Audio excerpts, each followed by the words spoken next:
Hey guys, it's Ty with Ty the Dog Guy on the Daily, and I want to talk about languages. So I speak Spanish. It's one of the things I'm proud of, that I actually speak it very, very well. At least I say, other people say I do too. Like if I talk to somebody on the phone, oftentimes they think that like I'm a native speaker, which I think is a pretty big deal. Considering a lot of people go learn a native language, and they might get passable, but anyways, I can speak at almost native level. Am I tooting my own horn? Absolutely. That's what I do on Ty the Dog Guy on the Daily. But anyways, so I speak Spanish. It took me, a couple years to really get it down and to really get good at it. And I still, to this day, whenever I can, I practice it with clients that might be from Mexico or Colombia or, people that I meet, things like that. I love speaking it. I've always joked, from the time I was young, that I'm good at two things, Spanish and dogs. And so I better figure out how to make a living with one of them. So far it's been the dogs. Maybe it'll be the Spanish one day. But anyways, I speak this language. But when I first started learning Spanish, if someone had come up to me and just simply started talking and getting upset if I didn't understand, or acting happy, or acting sad, or acting whatever, I would have been completely confused, because when you think about it, what is language? I'm sure there's a great dictionary definition, which I'm going to butcher and not get right now. But language essentially is some sort of external communication coming at us, right? And it's something that people agree on, and so they jointly decide to use it. These guys agree that me means this guy right here. Those guys over there agree that comer means to eat. Those guys over there agree that coucher means to lie down in French. Anyways, it has this agreed upon meaning.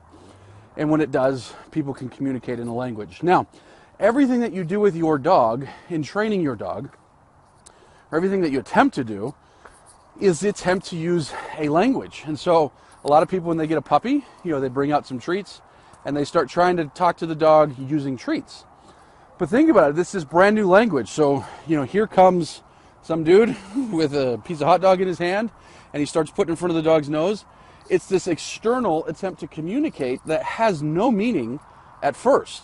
And so there has to be a meaning that's attached to it. And the same with anything. I get clients all the time that are like confused. They just got this puppy, they put a leash on him, and the dog won't even walk when he's got a leash on him. They're like, he's a dog, shouldn't he walk on a leash? Well, the leash and leash pressure and leash communication is a language.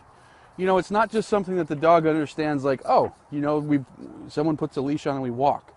You have to teach the dog that language. Same thing maybe with an e-collar. Same thing maybe with your voice. Your voice is a language. Like every tool that we're using essentially is a different language that we're attempting to teach the dog. And if you think about it, we're not just using English or Spanish or French or Dutch or whatever when we're communicating with our dog. We're also using body language and tone and, other things that are subtle and hard to qualify. But anyways, we're using a variety of different languages, but all of them are foreign to our dog. And that's the thing, as people, there's certain things that are universal that we just kind of get, right?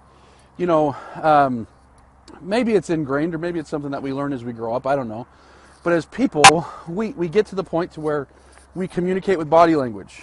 And though, there's folks that struggle with that and it becomes a hard time, or, we communicate with the spoken language. And if you don't know that person's language, obviously you're going to struggle and have a hard time.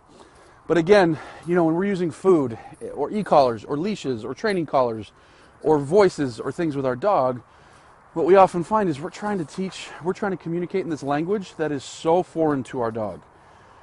And too often people don't take the time to actually give meaning to the things that they're trying to do, whether it's the leash, the food, the voice, whatever. They don't give meaning properly. And so they end up with a dog that's totally confused. And so, because if you think about it, trying to teach somebody a language is not easy. If you're ever trying to learn another language, it's not easy. And so when we're talking about teaching languages across species, it's definitely not going to be easy. So I want you to bear that in mind as you're trying to train your dog And as you sometimes get frustrated and say, why doesn't the dog get this? More often than not, it's why am I not communicating it better to him so that he can get it?